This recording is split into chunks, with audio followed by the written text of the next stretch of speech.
بسم اللہ الرحمن الرحیم۔ روزانہ یہ ایک تسبیح پڑھو۔ یہ تسبیح قبر کی سختی کو روکتی ہے، جہنم سے بچاتی ہے، ماں باپ کی بخشش ہوتی ہے، اولاد پر کوئی مصیبت نہیں آتی، قضا نمازیں معاف ہو جاتی ہیں اور اللہ کو راضی کرتی ہیں۔ وہ تسبیح یہ ہے۔ محترم ناظرین، ایک ایسی تسبیح جو قبر کی ہولناکیوں کو روک دیتی ہے۔ یہ تسبیح جہنم کی آگ سے بچا لیتی ہے۔ یہ وہ عمل ہے جو اللہ کو اتنا محبوب ہے کہ جس کے نصیب میں آ جائے اس کا رب اس سے راضی ہو جاتا ہے۔ یہ تسبیح وہ عمل ہے کہ اگر ماں باپ دنیا سے جا چکے ہوں تو ان کی قبروں میں روشنی اور مغفرت کا سبب بن جاتی ہے۔ اگر اولاد کسی مصیبت کے دہانے پر ہو تو اس تسبیح کی برکت سے وہ مصیبت دور ہو جاتی ہے، اور اگر کوئی شخص زندگی میں گناہوں سے تھک چکا ہو تو یہی تسبیح اس کا سہارا بن جاتی ہے۔ یہ تسبیح وہ عمل ہے جو مرنے کے بعد قبر میں انسان کا محافظ بن جاتا ہے۔ جب فرشتے سوالات کرتے ہیں تو یہ تسبیح آسانی پیدا کر دیتی ہے۔ جب انسان پلسرات چلنے لگتا ہے تو یہی تسبیح اس کے قدموں کو بجلی کی طرح تیز کر دیتی ہے تاکہ وہ لمحوں میں گزر جائے، اور جب جہنم سامنے آتی ہے تو یہی تسبیح دیوار بن جاتی ہے، یہاں تک کہ جنت کے فرشتے بھی اس کے لیے دروازے کھول دیتے ہیں۔ محترم عزیزو، یہ تسبیح عام نہیں ہے، یہ ان لوگوں کے لیے ہے جو سچے دل سے رب کی طرف پلٹنا چاہتے ہیں، جو اپنے اعمال کو بخشوانا چاہتے ہیں، اور جو یہ چاہتے ہیں کہ مرنے کے بعد ان کے ساتھ کوئی ایسی چیز ہو جو ہر سخت مرحلے پر ان کا ساتھ دیں۔ اور وہ تسبیح کیا ہے، وہ عمل کون سا ہے، یہ جاننے کے لیے ویڈیو کو آخر تک دیکھیے گا، کیونکہ آج ہم آپ کے لیے وہ عمل لائے ہیں جو آپ کو آخرت کی ساری مصیبتوں سے بچائے گا اور دنیا میں آپ کے رزق اور دولت میں اضافہ فرمائے گا انشاءاللہ۔ محترم عزیزو، قیامت کے دن وہ دن ہوگا جب ہر انسان نفسا نفسی کی صدا لگا رہا ہوگا۔ انسان اپنے سگے بھائی کو دیکھے گا مگر پہچاننے سے انکار کر دے گا۔ ماں جو دنیا میں اپنی اولاد کے لیے راتیں جاگا کرتی تھی اس دن اپنے بچے سے بھاگے گی، اور باپ جو اپنی اولاد کے لیے رزق کما کما کر خود بھوکا رہتا تھا اس دن اپنے بیٹے کو دیکھ کر آنکھیں پھیر لے گا۔ اللہ تعالیٰ قرآن مجید میں فرماتا ہے، جس دن انسان اپنے بھائی سے بھاگے گا، اپنی ماں اور باپ سے، اپنی بیوی اور بچوں سے، ہر شخص کو اس دن اپنی ہی فکر ہوگی۔ قیامت کے دن صرف روشنی اور فرشتوں کا دن نہیں، وہ دن ہولناکیوں سے بھرپور دن ہوگا۔ پہاڑ روئی کی طرح اڑیں گے، سورج سروں پر لٹکا ہوگا، زمین تپش سے پگھل رہی ہوگی، اور لوگ پسینے میں اس حد تک ڈوبے ہوں گے کہ کچھ کے کانوں تک، کچھ کے ناک تک، کچھ کے سروں تک پسینہ ہوگا۔ ایک حدیث پاک میں آتا ہے، ہر شخص کو اس کے اعمال کے مطابق پسینہ آئے گا۔ محترم عزیزو، اس دن کا تصور کرتے ہی دل کانپ جاتا ہے، مگر ہمیں حضور نبی کریم صلی اللہ علیہ وسلم کی سیرت سے وہ اعمال بھی ملتے ہیں جو انسان کو اس دن کے عذاب اور قبر کی سختی سے محفوظ رکھتے ہیں۔ انہی میں ایک عمل وہ بھی ہے جس کا ذکر آج کی اس ویڈیو میں کیا جا رہا ہے۔ امیر المؤمنین حضرت علی کرم اللہ وجہہ بیان فرماتے ہیں کہ نماز فجر کے بعد نبی کریم صلی اللہ علیہ وسلم صحابہ کرام کی طرف متوجہ ہوئے اور ارشاد فرمایا، کیا میں تمہیں ایک ایسا عمل نہ بتاؤں جو اللہ کے نزدیک سب سے زیادہ محبوب ہے، جو قیامت کے دن تمہارے لیے روشنی بنے گا، تمہارے گناہوں کا کفارہ ہوگا اور تمہیں جنت کی طرف لے جائے گا؟ صحابہ کرام نے عرض کیا، ضرور یا رسول اللہ صلی اللہ علیہ وسلم۔ تو آپ صلی اللہ علیہ وسلم نے فرمایا، وہ عمل ذکر اللہ ہے۔ یہ وہ ذکر ہے جس کے لیے قرآن میں فرمایا گیا کہ اللہ کے ذکر سے دلوں کو سکون حاصل ہوتا ہے۔ یہی ذکر دنیا میں انسان کے سینے کو نورانی بناتا ہے اور آخرت میں نجات کا ذریعہ بنتا ہے۔ ایک روایت میں آتا ہے کہ حضرت ابو ہریرہ رضی اللہ تعالیٰ عنہ فرماتے ہیں، نبی کریم صلی اللہ علیہ وسلم نے فرمایا، جو شخص صبح کے وقت 100 مرتبہ سبحان اللہ و بحمدہ پڑھتا ہے، اس کے سارے گناہ معاف کر دیے جاتے ہیں، چاہے وہ سمندر کی جھاگ کے برابر کیوں نہ ہوں۔ اسی طرح حضرت فاطمہ الزہرا رضی اللہ تعالیٰ عنہما کو جب مشقت ہوئی تو رسول اللہ صلی اللہ علیہ وسلم نے ان کے لیے کوئی نوکر اور خادم نہیں دیا، بلکہ فرمایا، سونے سے پہلے 33 مرتبہ سبحان اللہ، 33 مرتبہ الحمدللہ، 34 مرتبہ اللہ اکبر پڑھا کرو، یہ تمہارے لیے خادم سے بہتر ہے۔ محترم عزیزو، ذکر اذکار صرف زبان کی حرکت نہیں بلکہ دل کی توجہ کا نام ہے۔ جو لوگ دنیا میں صبح شام کے اذکار کے پابند ہو جاتے ہیں ان کے چہروں پر نور آ جاتا ہے، ان کی زندگی میں سکون اتر آتا ہے اور ان کے گھروں میں خیر و برکت کا نزول ہونے لگتا ہے۔ یہی ذکر موت کے بعد قبر میں انسان کا ساتھی بن جاتا ہے۔ حضرت براء بن عازب رضی اللہ تعالی عنہ سے روایت ہے کہ نبی کریم صلی اللہ علیہ وسلم نے فرمایا، جب بندے کو قبر میں رکھ دیا جاتا ہے اور وہ اپنے ساتھیوں کو جوتیوں کی آہٹ سن رہا ہوتا ہے تو اس وقت اگر وہ مومن ہو تو نماز اس کے سرہانے آ جاتی ہے، روزہ دائیں طرف، زکوٰۃ بائیں طرف، اور دیگر نیک اعمال پاؤں کی طرف آ جاتے ہیں۔ جب فرشتے سوال کرنے آتے ہیں تو ہر طرف سے یہ اعمال اس کا دفاع کرتے ہیں۔ اور یاد رکھیے محترم ناظرین، جس شخص کے پاس دنیا میں اعمال کی طاقت ہوگی وہ قیامت کے دن پرسکون ہوگا۔ حضرت عثمان رضی اللہ تعالیٰ عنہ جب کسی قبر کے پاس کھڑے ہوتے تو اتنا روتے کہ ان کی داڑھی مبارک بھیگ جاتی۔ جب ان سے پوچھا گیا کہ جنت اور دوزخ کا ذکر سن کر آپ اتنا کیوں روتے ہیں، آپ نے فرمایا قبر آخرت کی پہلی منزل ہے، جو اس سے بچ گیا وہ آگے بھی بچ جائے گا۔ یہی وجہ ہے کہ حضور نبی کریم صلی اللہ علیہ وسلم نے صحابہ کرام کو قبر اور قیامت کی ہولناکیوں سے بچنے کے لیے اذکار اور تسبیحات کا تحفہ دیا تھا۔ محترم ناظرین، انسان جب دنیا سے رخصت ہوتا ہے تو اس کے ساتھ نہ کوئی مال جاتا ہے، نہ جائیداد، نہ عہدہ، نہ ہی شہرت۔ قبر میں صرف اس کے اعمال ساتھ جاتے ہیں، اور یہی اعمال اس کے لیے روشنی، حفاظت اور نجات کا ذریعہ بنتے ہیں۔ اگر اعمال نیک ہوں تو قبر باغوں میں سے ایک باغ بن جاتی ہے، اگر اعمال گناہوں سے بھرے ہوں تو قبر جہنم کے گڑھوں میں سے ایک گڑھا بن جاتی ہے۔ قرآن مجید میں فرمایا گیا کہ ہر شخص کو موت کا مزہ چکھنا ہے اور تمہیں تمہارے اعمال کا پورا بدلہ قیامت کے دن دیا جائے گا۔ بس جو جہنم سے بچا لیا گیا اور جنت میں داخل کر دیا گیا وہی کامیاب ہوا۔ قبر کی پہلی رات ہی وہ مقام ہے جہاں سے انسان کے دائمی ٹھکانے کا آغاز ہوتا ہے۔ نبی کریم صلی اللہ علیہ وسلم نے فرمایا کہ قبر یا تو جنت کے باغوں میں سے ایک باغ ہے یا جہنم کے گڑھوں میں سے ایک گڑھا۔ اور اگر بندہ نیک ہو تو قبر کشادہ ہو جاتی ہے، روشنی سے بھر جاتی ہے، اور اس کے ساتھ ایک خوبصورت شکر والا نیک عمل آ کر اس کا ساتھی بن جاتا ہے۔ اور اگر بندہ بدعمال ہو تو قبر تنگ ہو جاتی ہے، اس پر اندھیرا چھا جاتا ہے، اور اس کے ساتھ بدترین شکل والا گناہوں کا بوجھ اس کا عذاب بن جاتا ہے۔ اس لیے جب ہم یہ تسبیح کرتے ہیں جس کا ذکر ہم آخر میں کریں گے تو یہی تسبیح قبر کے اندر روشنی بن کر ہمارے ساتھ اترتی ہے۔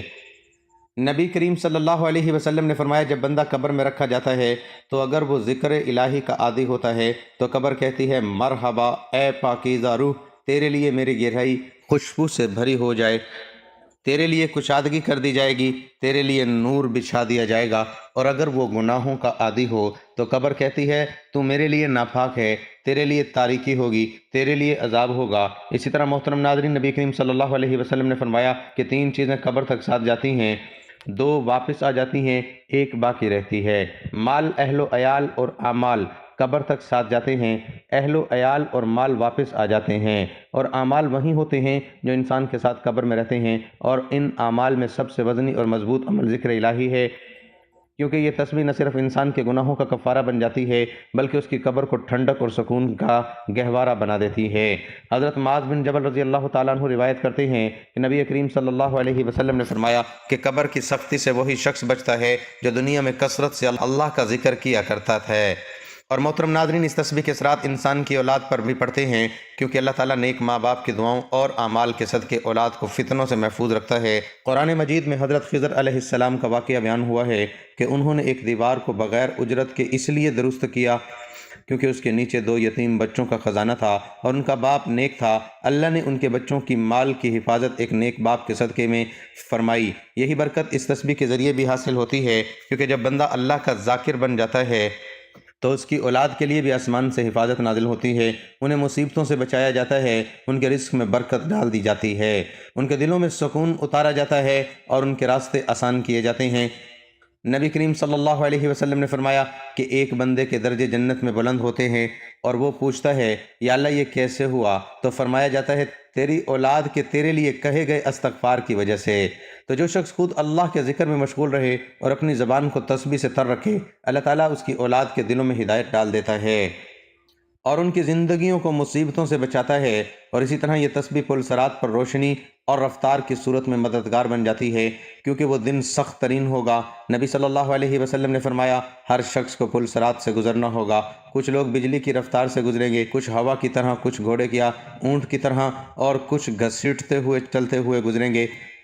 لیکن جو شخص اللہ کا ذکر کرتا ہے اور خاص طور پر اس تسبیح کا پابند ہو جاتا ہے جس کا ذکر ہم اس ویڈیو میں کریں گے، تو اللہ تعالیٰ ان کے لیے پل صراط کو آسان فرما دیتا ہے اور محترم ناظرین، اس تسبیح کی ایک خاص بات یہ ہے کہ جو شخص رات سونے سے پہلے اسے پڑھتا ہے تو اس کے رات کے مصائب دور کر دیے جاتے ہیں۔ نبی صلی اللہ علیہ وسلم نے فرمایا، جو شخص رات کو ذکر کرتے ہوئے سوتا ہے، وہ رات میں کسی مصیبت پر جاگ جائے یا کسی خوفناک خواب سے بیدار ہو جائے تو وہ جو بھی دعا مانگتا ہے اللہ اسے قبول فرماتا ہے۔ یہ رات کے اندھیروں میں روشنی بن جاتی ہے، بے خوابی اور بے چینی کو ختم کر دیتی ہے اور دل کو اطمینان دیتی ہے۔ تو اے وہ شخص جو والدین کی بخشش چاہتا ہے، جو اپنی قبر کو جنت کا باغ بنانا چاہتا ہے، جو اپنی اولاد کو مصیبتوں سے بچانا چاہتا ہے، جو قیامت کے دن پل صراط سے بجلی کی طرح گزرنا چاہتا ہے، جو رات کی بے سکونی سے چھٹکارا چاہتا ہے، تو یہ تسبیح تیرے لیے ہے، اسے اب معمول بنا لے۔ اس کے معنی کو دل سے سمجھ کر پڑھا کر، اور اس کا انعام تجھے دنیا میں بھی ملے گا اور قبر و آخرت میں بھی۔ سننے والے دل سے بات سنو، یہ کوئی معمولی ذکر نہیں جس کا ہم تذکرہ کر رہے ہیں، یہ وہ عظیم کلمات ہیں جو دلوں کو زندہ کرتے ہیں، جو قبر کی وحشت میں چراغ بن کر روشن ہوتے ہیں، جو قیامت کے دن انسان کی زبان پر ہوں گے جب اور کچھ ساتھ نہ ہوگا۔ یہ وہ ذکر ہے جس کا ذکر کرنے والا دنیا میں بھی سرخرو ہوتا ہے اور آخرت میں بھی کامیاب ہو جاتا ہے۔ میرے ناظرین، جو شخص یہ تسبیح پڑھتا ہے اس کے ساتھ اپنے دل کو بھی اللہ کے ذکر سے جوڑ لیتا ہے، اللہ پاک اس کے والدین پر بھی رحم فرماتے ہیں، اللہ پاک اس کے لیے قبر کو باغ بنا دیتے ہیں۔ پل صراط جو ایک بجلی کی چاک جیسا تیز راستہ ہے، اس پر اللہ تعالیٰ اس کے فرشتوں کی معیت میں گزار دیتے ہیں، اور جب انسان دنیا کی مصیبتوں سے گھبرا جاتا ہے تو اللہ کا ذکر اس کے دل کو قرار دیتا ہے۔ ارشاد باری تعالیٰ ہے، بے شک دلوں کا سکون اللہ کے ذکر میں ہے، لیکن میرے عزیزو، صرف زبان سے تسبیح پڑھ لینا کافی نہیں۔ اگر زندگی میں جھوٹ ہے، غیبت ہے، چغل خوری ہے، حسد ہے، والدین کی نافرمانی ہے، تو یہ تسبیح بھی دل سے خالی رہ جائے گی۔ یہ ذکر اس وقت اثر کرتا ہے جب دل اللہ کے لیے جھکے، زبان سچ بولے، آنکھیں حرام سے بچیں، ہاتھ ظلم سے روکیں۔ ارشاد باری تعالیٰ ہے، اور جو میرے ذکر سے منہ موڑے گا اس کے لیے تنگ زندگی ہوگی اور ہم اسے قیامت کے دن اندھا اٹھائیں گے۔ معلوم ہوا کہ ذکر سے غافل ہونا اندھی زندگی ہے اور ذکر الہی اختیار کرنا روشنی ہے۔ وہ بندہ جو چاہتا ہے کہ قبر میں روشنی ہو، پل صراط پر آسانی ہو، جنت میں جگہ ہو، تو وہ زبان کو اللہ کے ذکر سے تر رکھے اور عمل کو بھی معاف رکھے۔ نبی کریم صلی اللہ علیہ وسلم نے فرمایا، اللہ تعالیٰ فرماتا ہے، میں اپنے بندے کے گمان کے مطابق ہوں، جب وہ مجھے یاد کرتا ہے تو میں اس کے ساتھ ہوتا ہوں۔ یہ کیسا عظیم وعدہ ہے کہ اللہ خود فرماتا ہے میں ساتھ ہوں، لیکن شرط یہ ہے کہ بندہ اللہ کو یاد کرے، سچے دل سے یاد کرے۔ حضرت ابو درداء رضی اللہ تعالیٰ عنہ فرماتے ہیں، نبی کریم صلی اللہ علیہ وسلم نے فرمایا، کیا میں تمہیں ایسے عمل نہ بتاؤں جو تمہارے سب اعمال میں بہتر ہوں، تمہارے رب کے نزدیک سب سے پاکیزہ ہیں، تمہارے درجات کو سب سے زیادہ بلند کرنے والا ہے، تمہارے لیے سونا چاندی خرچ کرنے سے بہتر ہے، تمہارے لیے دشمن سے لڑنے اور شہادت پانے سے بھی افضل ہے۔ صحابہ نے عرض کیا، ضرور اے اللہ کے رسول صلی اللہ علیہ وسلم۔ فرمایا، وہ عمل اللہ کا ذکر ہے۔ محترم ناظرین، غور کیجئے، نبی کریم صلی اللہ علیہ وسلم نے ذکر کو جہاد سے افضل قرار دیا۔ حضرت عبداللہ بن مسعود رضی اللہ تعالیٰ عنہ فرماتے ہیں، ایک دن ہم حضور صلی اللہ علیہ وسلم کے ساتھ بیٹھے تھے، آپ نے فرمایا، جنت والوں کو بتا دو وہ کون لوگ ہیں؟ صحابہ نے عرض کیا، ضرور یا رسول اللہ صلی اللہ علیہ وسلم۔ آپ نے فرمایا، وہ لوگ جن کے چہرے نورانی ہوں گے، دل پاک ہوں گے اور زبان اللہ کے ذکر سے تر ہوگی، ایسے لوگ جنت میں پروں پر سوار ہوں گے اور انبیاء اور شہداء کے ساتھ ہوں گے۔ حضرت معاذ بن جبل رضی اللہ تعالیٰ عنہ فرماتے ہیں کہ نبی کریم صلی اللہ علیہ وسلم نے فرمایا کہ کوئی عمل ایسا نہیں جو جہنم سے نجات دینے والا ہو سوائے اللہ کے ذکر کے۔ اور حضرت ابو درداء رضی اللہ تعالیٰ عنہ فرماتے ہیں، ذکر الہی مومن کے لیے کلا ہے جو اس کو شیطان اور گناہوں سے بچاتا ہے۔ میرے ناظرین، کیا ہم نہیں چاہتے کہ ہماری زندگی میں بھی سکون ہو، ہمارے بچے بھی نیک ہوں، ہمارے والدین کی مغفرت ہو، ہماری قبریں باغ بنیں؟ کیا ہم نہیں چاہتے جب سب چھوڑ جائیں تو اللہ ہمارے ساتھ ہو؟ آؤ اس تسبیح کو اپنائیں، دل سے اپنائیں، صرف زبان کا نہیں بلکہ دل کو اور عمل کا بھی ذکر کریں۔ اس کے لیے قرآن کہتا ہے، پس میرے ذکر کو یاد رکھو، میں تمہیں یاد رکھوں گا۔ جب بندہ اللہ کو یاد کرتا ہے تو اللہ اسے یاد کرتا ہے، اور جسے اللہ یاد کرے اس پر مصیبت کا سایہ نہیں رہتا۔ میرے ناظرین، صحابہ کرام رضوان اللہ علیہم اجمعین کی زندگی پر غور کریں تو پتہ چلتا ہے کہ وہ صرف نماز گزار نہیں تھے بلکہ وہ ہر وقت ذکر میں رہتے تھے۔ حضرت بلال رضی اللہ تعالیٰ عنہ کو اذان کی خدمت ملی کیونکہ ان کا دل ذکر سے بھرپور تھا۔ حضرت ابو ہریرہ رضی اللہ تعالیٰ عنہ دن میں ہزاروں مرتبہ اللہ کا ذکر کرتے۔ حضرت عمر رضی اللہ تعالیٰ عنہ فرماتے تھے کہ میں صبح کے وقت اللہ کا ذکر نہ کروں تو دن میں برکت نہیں آتی۔ نبی کریم صلی اللہ علیہ وسلم خود اللہ کے ذکر میں سب سے زیادہ رہنے والے تھے۔ آپ فرمایا کرتے تھے کہ میں ایک دن میں 70 مرتبہ سے زیادہ استغفار کرتا ہوں۔ اور دل اللہ کی طرف رجوع میں رہتا ہے۔ بس جو لوگ چاہتے ہیں کہ اللہ ان کی دعائیں سنے، ان کی راتیں پرسکون ہو، ان کی قبر جنت کی گود بنے، ان کے لیے والدین کے لیے بخشش کا سامان ہو، ان کی اولاد نیکی کی طرف مائل ہو، تو وہ تسبیح پڑھنے کے ساتھ زندگی کو بھی اللہ کے لیے ڈھالے، تب ہی یہ تسبیح ان کی زندگی کو بدل دے گی انشاءاللہ۔ محترم ناظرین، وقت کی نزاکت کو سمجھیں، قیامت کے آثار ہمارے سامنے آ چکے ہیں، دن بدن سخت ہوتے جا رہے ہیں، رزق سے برکت اٹھتی جا رہی ہے، گھروں میں سکون نہیں، قبر میں روشنی نہیں، دعاؤں میں اثر نہیں، اور ہم پھر بھی غافل ہیں۔ ہم میں سے کتنے لوگ ہیں جو چاہتے ہیں کہ ان کے والدین کی مغفرت ہو، ان کی قبر جنت کا باغ بن جائے، ان کی زندگی میں سکون بھر جائے، اور قیامت کے دن ان کا پل صراط سے گزرنا بجلی کی طرح آسان ہو، اور موت کے بعد جب اندھیری رات ہو، قبر تنہا ہو، کوئی ساتھ نہ ہو، تو صرف اللہ کا ذکر ہمارے ساتھ ہو۔ تو آئیے جانتے ہیں آج کی اس بابرکت تسبیح کے بارے میں۔ یہ تسبیح کسی وقت کی پابند نہیں، نہ کسی جگہ، نہ کسی خاص جگہ کی حاجت ہے۔ اس کو آپ چلتے پھرتے، اٹھتے بیٹھتے، نیند سے جاگتے یا سوتے وقت یا نماز کے بعد جب بھی جہاں بھی آپ کو وقت ملے پڑھ سکتے ہیں۔ بس نیت صاف ہو، دل اللہ کی طرف جھکا ہو، ان کی زندگی سکون بھر جائے، توجہ ہو، اللہ پر یقین ہو، تو انشاءاللہ یہ تسبیح ہماری زندگیوں کو بدل دے گی۔ سب سے پہلے نبی کریم صلی اللہ علیہ وسلم کی خدمت میں درود پاک کا نذرانہ پیش کریں، کیونکہ ہر نیکی کی ابتدا درود سے ہوتی ہے۔ میرے ساتھ حصول ثواب کے لیے درود ابراہیمی ایک بار پڑھ لیں۔ اللہم صلی علی محمد وعلی آل محمد کما صلیت علی ابراہیم وعلی آل ابراہیم انک حمید مجید۔ اللہم بارک علی محمد وعلی آل محمد کما بارکت علی ابراہیم وعلی آل ابراہیم انک حمید مجید۔ اب آپ نے ایک تسبیح یعنی 100 مرتبہ تیسرے کلمے کا ورد کرنا ہے، جو کہ یہ ہے سبحان اللہ و بحمدہ ولا الہ الا اللہ واللہ اکبر۔ اس عظیم کلمے کے اندر اللہ کی پاکیزگی، شکر گزاری، توحید اور کبریائی جمع ہے۔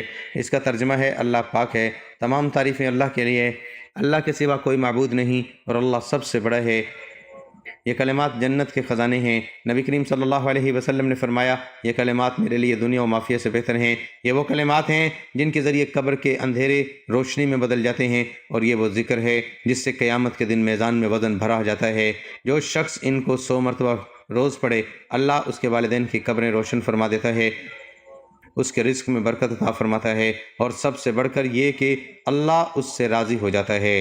اب دوسرا ورد یہ کرنا ہے کہ آپ نے اللہ کے صفاتی ناموں میں سے ایک ایسا نام 100 مرتبہ پڑھیں جو مغفرت کا سبب بنے۔ اللہ کا صفاتی نام یا غفارو یعنی بہت زیادہ معاف کرنے والا، یا غفارو، یا غفارو، اس نام کا ورد 100 مرتبہ کریں۔ اس نام کی فضیلت یہ ہے کہ قرآن مجید میں اللہ فرماتے ہیں، اور بے شک میں بہت بخشنے والا ہوں اس کے لیے جو توبہ کرے اور ایمان لائے اور نیک عمل کرے، پھر ہدایت پر قائم رہے۔ اس نام کے پڑھنے سے دل کے گناہ ڈھلتے ہیں، اللہ کی مغفرت کے دروازے کھلتے ہیں۔ نبی کریم صلی اللہ علیہ وسلم نے فرمایا، جو بندہ سچے دل سے یا غفارو کہتا ہے، اللہ اس کے 70 بڑے گناہ بھی معاف فرما دیتا ہے۔ حضرت حسن بصری رحمۃ اللہ علیہ فرماتے ہیں کہ جو شخص رات کو سوتے وقت یا غفارو کہتا ہے، اللہ اس کو ایسی نیند عطا فرماتا ہے جو فرشتوں کے حصار میں ہوتی ہے، اور صبح اس کے گناہوں کو دھو دیا جاتا ہے۔ اور آخر میں دوبارہ ایک مرتبہ درود ابراہیمی پڑھے اور اللہ کا شکر ادا کریں کہ اس نے آپ کو یہ توفیق دی کہ آپ نے اس عظیم تسبیح کا اہتمام کیا۔ یاد رکھیں کہ یہ ذکر صرف الفاظ نہیں بلکہ روح کی غذا ہے، جو روح کو زندہ کرتا ہے، دل کو بیدار کرتا ہے، اور قبر کو جنت بناتا ہے۔ میرے ناظرین، اگر آپ کو اس تسبیح کی فضیلت نے متاثر کیا ہے، اگر آپ چاہتے ہیں کہ آپ کے والدین کی مغفرت ہو، آپ کی قبر روشن ہو، آپ قیامت کے دن ہولناکیوں سے محفوظ رہیں، پل صراط سے بجلی کی طرح گزر جائیں، اور اللہ رب العزت کا قرب حاصل ہو، تو اس تسبیح کو اپنا معمول بنیں، خود بھی پڑھیں اور زیادہ سے زیادہ لوگوں تک اس ویڈیو کو شیئر کریں تاکہ وہ بھی اس روحانی خزانے سے فیض یاب ہوں اور آپ کو بھی صدقہ جاریہ کا ثواب ملے، کیونکہ علم اور ذکر پھیلانا نہ دین کا کام ہے اور اس کا اجر بہت عظیم ہے۔ محترم ناظرین، آخر میں اللہ رب العزت سے دعا ہے کہ اے ہمارے رب، ہمیں ان بندوں میں شامل فرما لے جو دن رات تیرا ذکر کرتے ہیں۔ اے اللہ، ہمارے دلوں کو ہدایت عطا فرما دے۔